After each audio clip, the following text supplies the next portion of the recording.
26/11चा mastermind Tahawwur राणाला 18 दिवसांची NIA कोठडी। Patiala house कोर्टानं Tahawwur राणाला कोठडी सुनावली। एनआयएने 20 दिवसांची कोठडी मागितली होती। कोर्टात रात्री 2 वाजेपर्यंत ही सुनावणी सुरू होती। आजपासून तहव्वूर राणाची चौकशी सुरू होणार आहे। तहव्वूर राणाला 18 दिवसांची एनआयए कोठडी। तहव्वूर राणाच्या चौकशीसाठी एनआयएच्या मुख्यालयात विशेष सुरक्षा सेल तयार करण्यात आली आहे।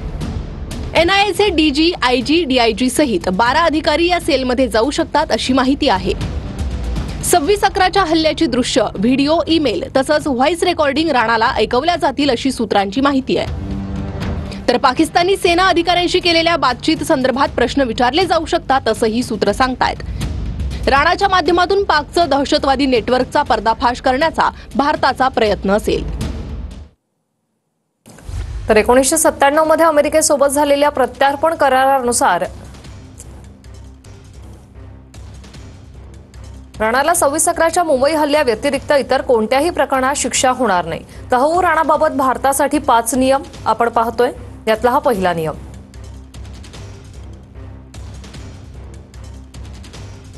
म्हणजेच त्याच्याविरुद्ध इतर दहशतवादी हल्ल्यांचे गुन्हे दाखल होणार नाहीत। दुसरा नियम, भारत तहव्वूर राणाला इतर कोणत्याही देशाकडे प्रत्यार्पण करू शकत नाही। कोणत्याही देशाने प्रत्यार्पणासाठी कितीही दबाव आणला तरी भारतातून प्रत्यार्पण अशक्य। तिसरा नियम, तहव्वूर राणा याच्या सुनावणीत पारदर्शकता राखली जाईल। तहव्वूर राणा यांना त्यांच्या बाजूने स्पष्टीकरण देण्याची पूर्ण संधी मिळेल। भारताच्या उच्च न्यायालयामध्ये राणा शिक्षेविरोधात अपील देखील करू शकतो। म्हणजेच राणाला भारतात आणण्यासाठी जितका वेळ लागला तितकाच शिक्षेला लागण्याची शक्यता आहे। चौथा नियम, तहव्वूर राणाच्या प्रत्यार्पणानंतर त्याची सर्व जबाबदारी भारत सरकारची असेल। भारत सरकारला राणाच्या प्रवासाची, कपडे, जेवणाची, राहण्याची व्यवस्था करावी लागेल। तहव्वूर राणा पूर्णपणे निरोगी राहील याचीही खात्री करावी लागेल।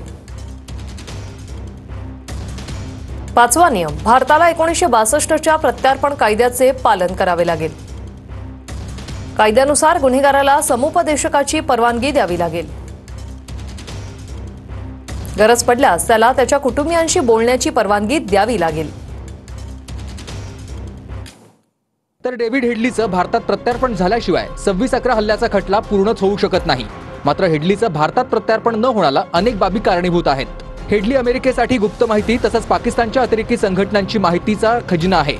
हेडलीबाबत म्हटलं जातं, अमेरिकेची गुप्तचर यंत्रणा FBI डबल एजंट म्हणून काम करायचा। हेडली मुंबई आणि डेन्मार्कमधील न्यूजपेपरवरील हल्ल्यात सहभागी आहे। पण हेडलीची अमेरिकेच्या संस्थेसोबत एका सहकार्याची डील झालेली आहे असं बोललं जातं। त्यामुळे भारत आणि डेन्मार्कलाही प्रत्यार्पण केलं जाणार नाही आणि डीलमुळेच अमेरिकेत त्याला फाशी झाली नाही असं म्हटलं जातं।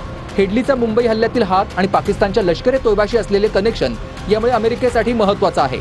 जर हेडलीचं प्रत्यार्पण झालंच तर त्याला भारतात फाशी होईल। त्यामुळे अमेरिकेशी डील केल्याची चर्चा आहे।